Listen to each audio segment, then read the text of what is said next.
എല്ലാവരും രണ്ട് കൈ ഉയർത്തിയിട്ട് ആമീൻ പറയും. അല്ലാഹുവേ നീ സംരക്ഷണം നൽകണേ അല്ലാ, ഫലസ്തീന മക്കൾക്ക് സംരക്ഷണം നൽകണേ അല്ലാ, വിപത്തുകളിൽ നിന്ന് സലാമത്ത് കൊടുക്കണേ അല്ലാ, കാലുവിപത്തുകളിൽ നിന്ന് കാവൽ കൊടുക്കണേ അല്ലാ, ഇസ്രായേലി ഭീകരരെ നീ പാഠം പഠിപ്പിക്കണേ അല്ലാ, അവരുടെ ശത്രുത നിന്നിലേക്ക് ഏൽപ്പിക്കുന്ന അല്ലാ, ഫലസ്തീനിലെ ഗസയുടെ തെരുവോരങ്ങളിൽ പിടഞ്ഞു വീണ പാവപ്പെട്ടതാകുന്ന മക്കളുണ്ട്, ചെറുപ്പക്കാരുണ്ട്, യുവാക്കളുണ്ട്, യുവതികളുണ്ട്.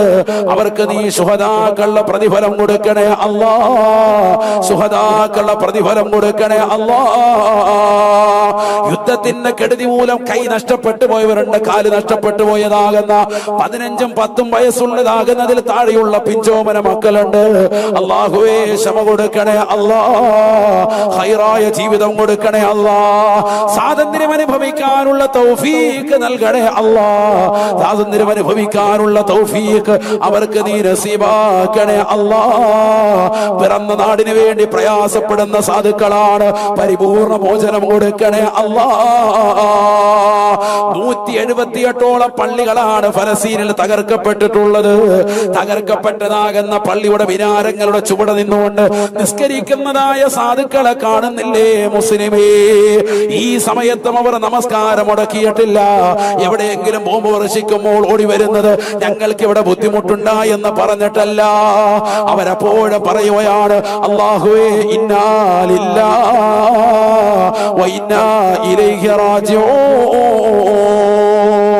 അല്ലാഹുവിൽ നിന്നുള്ളതാണ് നമ്മൾ, അവരിലേക്ക് തന്നെയാണ് മടക്കമെന്നുള്ള മനോഹരമായ വാക്യം പറഞ്ഞിട്ട് തക്ബീറിൻ്റെതാകുന്ന മന്ത്രധ്വനിയുമായി തന്റെ പ്രിയപ്പെട്ടതാകുന്ന മകൻ ചോരയിൽ കുളിച്ചു കിടക്കുമ്പോൾ പോലും ആ മരണത്തോട് മല്ലടിക്കുന്ന പൊന്നുമോനെ ചേർത്ത് പിടിച്ചുകൊണ്ട് ശഹാദത്ത് കലിമ ചൊല്ലിക്കൊടുക്കുന്നതായ ഫലസ്തീന മക്കളുടെ ചിത്രം ഈ ഉമ്മത്ത് കണ്ടില്ലേ? ഒരു വഖത്ത് പോലും അവർ നമസ്കാരം ഒഴിക്കുന്നില്ല. ജുമാ നമസ്കരിക്കാൻ വേണ്ടി ഒരുമിച്ച് കൂടിയതാകുന്ന സാധുക്കളായ പട്ടിണി പാവങ്ങള് നമ്മൾ ആരെങ്കിലും ഈ അടുത്തിടെ പട്ടിണി കിടന്നിട്ടുണ്ടോ? 2 വർഷമായി ഉറക്കമില്ലാത്ത ദിനരാത്രങ്ങളാണ്. ഖതീബിന്റെ നേതൃത്വത്തിൽ ജുമാ നടക്കുമ്പോ മനോഹരമാക്കപ്പെട്ട എയർ കണ്ടീഷൻ ഉള്ള പള്ളികൾ ഉണ്ടായിട്ട് പോലും നമസ്കരിക്കാത്തവരല്ലേ നമ്മളിൽ ഭൂരിഭാഗം.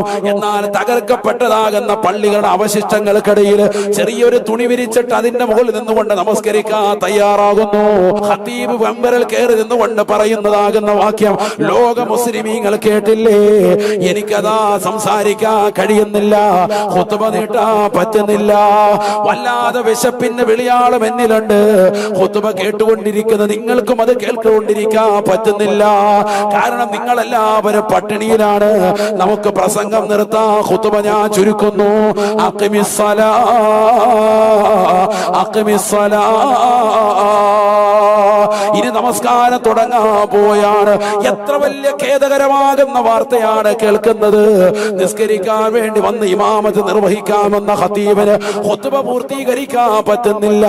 വിശപ്പിന്റെ വിളിയാളത്താൽ ഖുത്ബ ചുരുക്കുന്നു, വിശപ്പിന്റെ വിളിയാളത്താൽ സംസാരം ഒഴിവാക്കുന്നു. വേഗം തന്നെ നമസ്കരിക്കാൻ തയ്യാറാവുകയാണ്.